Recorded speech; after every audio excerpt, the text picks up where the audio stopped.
वरदान ना देने पर आपने देवी पार्वती का उपहास तो कर लिया, किंतु क्या आप अपने अश्व को वरदान नहीं देंगी? इसने भी तो परिश्रम किया है ना। यदि ये विजयी होता तो हम निस्संदेह इसे वरदान देते। इसके झूठ ने आज हमारे वैकुंठ की प्रतिष्ठा को समाप्त किया है। हमें तो विश्वास ही नहीं होता कि ये सूर्य देव का अश्व है। यदि ये सूर्य देव का अश्व होता तो कदापि पराजित नहीं होता। वैसे तो मुझे इस पराजय में आपका ही छल दिखाई दे रहा है। सही कह रही थी देवी पार्वती, वही अश्व विजयी होगा जिसके सवार में विजयी होने की इच्छा होगी। अन्यथा नारायण को कौन परास्त कर सकता है?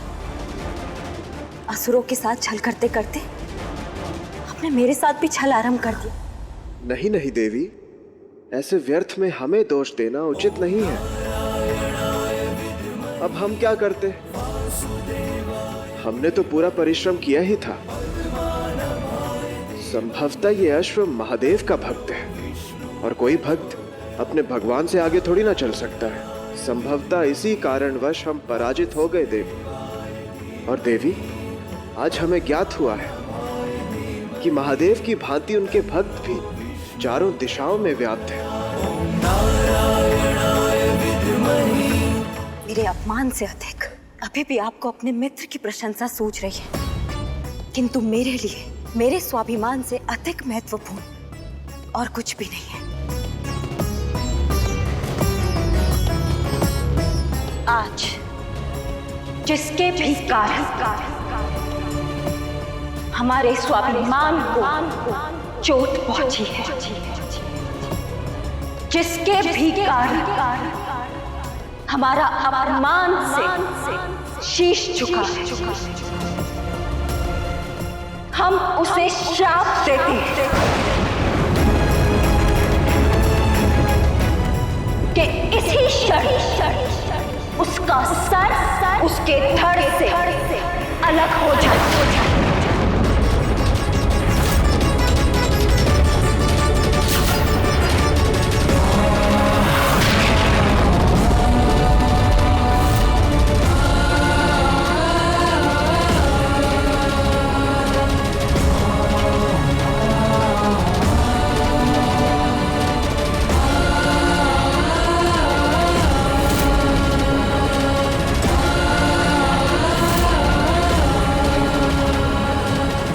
जिस प्रकार क्रोध में आकर किसी भी प्रकार का निर्णय नहीं लिया जाता, उसी प्रकार अति प्रसन्नता में भी कोई वचन नहीं देना चाहिए माते। अन्यथा भारी मूल्य चुकाना पड़ता है। अब आप सबको भी इसका भारी मूल्य चुकाना पड़ेगा। हैग्रिड, तुमने जो वरदान मांगा था वो तुम्हें मिल चुका है। अब अधिक लालच उचित नहीं। लालची को ही हानि होती है। इसलिए उचित यही होगा कि तुम शीघ्र यहाँ से चले जाओ। ज्ञान की देवी और ज्ञान ना दे, ऐसा हो सकता है? अग्रीव, तुम्हारा ये तो साहस! अग्रीव, देवी सरस्वती का अपमान! अब तुम्हारा अंत निश्चित है। क्या तुम लोग भूल गए हो कि मेरा अंत केवल मैं ही कर सकता हूँ? अंत तो तुम्हारा होगा ही, क्योंकि तुमने वरदान प्राप्त किया है छल करके, और छल से प्राप्त किया हुआ भोग कोई नहीं कर पाता। महादेव अवश्य तुम्हारा अंत करेंगे। हैग्रीव, आपके वरदान की शक्ति के रहते ना ही नारायण मेरा कुछ कर पाएंगे और ना ही आपके महादेव।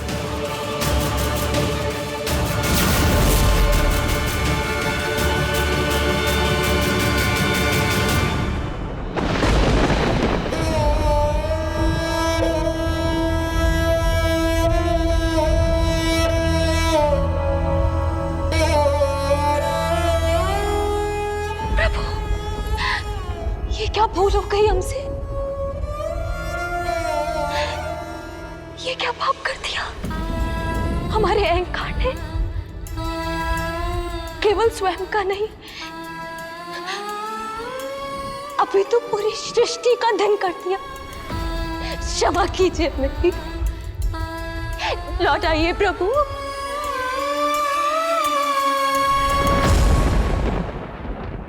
महादेव, ये कैसा अनर्थ है? अब आप ही इस समस्या का समाधान निकाल सकते हैं प्रभु।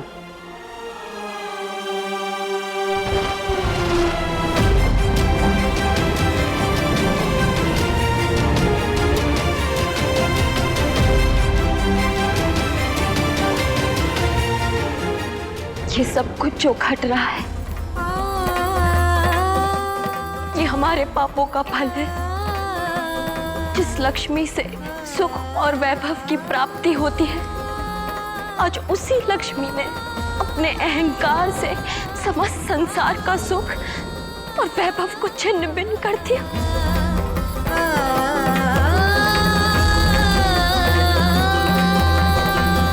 एक अर्धांगिनी अपने स्वामी का आधा भाग होती है, उसे पूर्ण करती है, किंतु हमने अपने स्वामी को अपूर्ण कर दिया। कैसी अर्धांगिनी है हम? हमें क्षमा करिए स्वामी, आप लौट आइए प्रभु।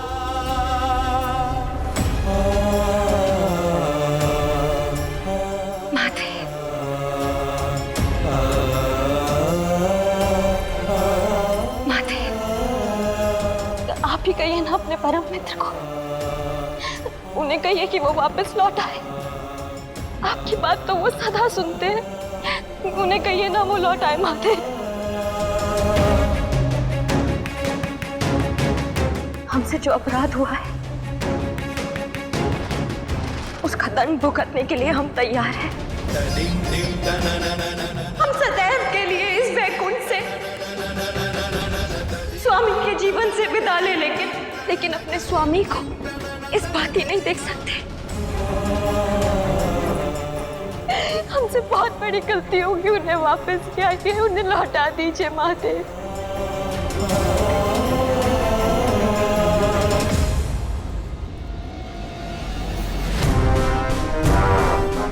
अपनी दृष्टि की दिशा बदलो मृत्यु। नारायण पर नहीं, अभी तू अपने लक्ष्य पर दृष्टि रखो। अहंकार धारण करने का समय आ गया है मृत्यु। इस सृष्टि को बचाने और संतुलन बनाए रखने के लिए नारायण सदैव ही अद्भुत लीलाएं रचते हैं। मृत्यु, एकाग्रता रखो, ये अवसर दोबारा नहीं मिलेगा। मैं नहीं चाहता कि उस मूर्ख हैग्रीव की तरह तुम भी इस अवसर से चूक जाओ। मैं कभी अवसर से नहीं चूकता हूं बड़े भैया, किंतु आप ही उत्तेजना में सत्य को देखना भूल जाते हैं। मेरी अंतिम चेतावनी के बाद भी आज्ञा मरने के लिए। मरने नहीं बड़े भैया, मैं तो आपके उद्देश्य को सफल बनाने के लिए आया हूं।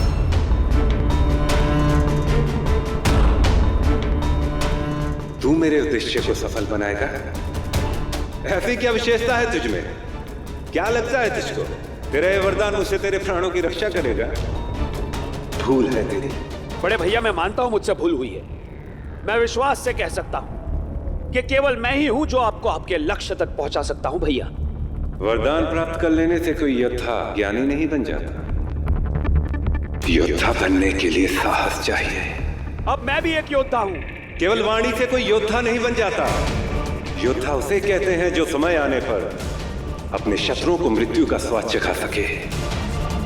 अब हट जा मेरे मार्ग से, अन्यथा तेरा योद्धा होने का भ्रम मैं अभी इसी क्षण यही समाप्त कर दूंगा।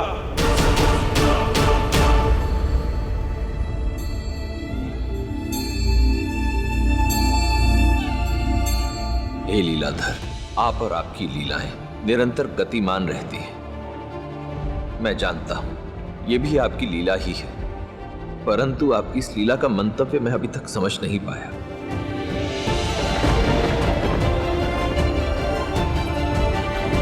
भ्राता, ये आपको क्या हुआ भ्राता? ये दुस्साहस आपके साथ किसने किया? हमने, हमारे अहंकार ने। धन और सौभाग्य की देवी है हम, किंतु हम अपने सबसे मूल्यवान धन और सौभाग्य की रक्षा न कर पाए। हम भूल गए थे। जैसे प्रकाश और अंधकार एक साथ निवास नहीं कर सकते, उसी प्रकार प्रेम और अहंकार भी एक साथ निवास नहीं कर सकते। देवी लक्ष्मी, अहंकार हमें हमसे मैं की ओर ले जाता है, और जहां मैं का स्थान आ जाता है वहां हम के लिए कोई स्थान शेष नहीं रह जाता। आपको आपकी भूल का आभास हो चुका है। अब समय आ गया है कि आप अपने भीतर छिपे मैं के बीज को निकालकर अहंकार रूपी वृक्ष को उसकी जड़ों से उखाड़ फेंके। उचित कहा आपने महादेव। हम देवी लक्ष्मी अपनी भूल स्वीकार सृष्टि के संचालक अपने स्वामी के पीड़ा के लिए क्षमा मांगते हुए अपने भीतर उत्पन्न इस अहंकार का त्याग करते हैं।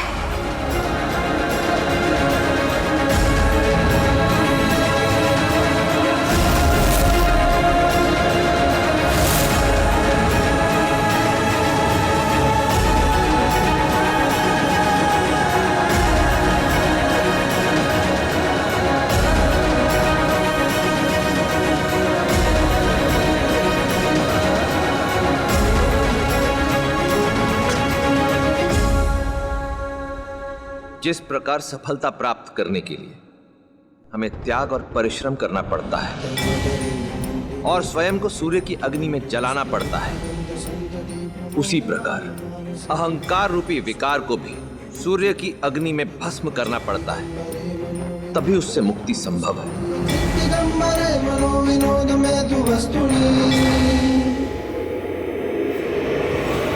मोह माया अलंकार ना लाने के कारण आप मुझ पर क्रोधित हैं, किंतु मेरा दंड क्या मेरा अंत ही है। आप मुझे क्षमा भी तो कर सकते हैं। आखिर मैं हूं तो आपका छोटा भाई। कलयुग में कौन बाप और कौन भाई? कोई संबंध नहीं है मेरा तुझसे है, क्योंकि कलयुग में रिश्ते केवल स्वार्थ पूरा करने के लिए बनाए जाते हैं और इन्हें प्रेम दिखाने के लिए नहीं। अभी तो अपना स्वार्थ को पूरा करने के लिए इस्तेमाल में लाया जाता है। मैंने क्या कहा था तुझसे हैग्रीव कि भूल पर मैं स्वयं को भी क्षमा नहीं करता, फिर तू है कौन? अरे किसका भाई और क्या सा भाई? ना कलयुग किसी का है और ना ही कोई कलयुग का।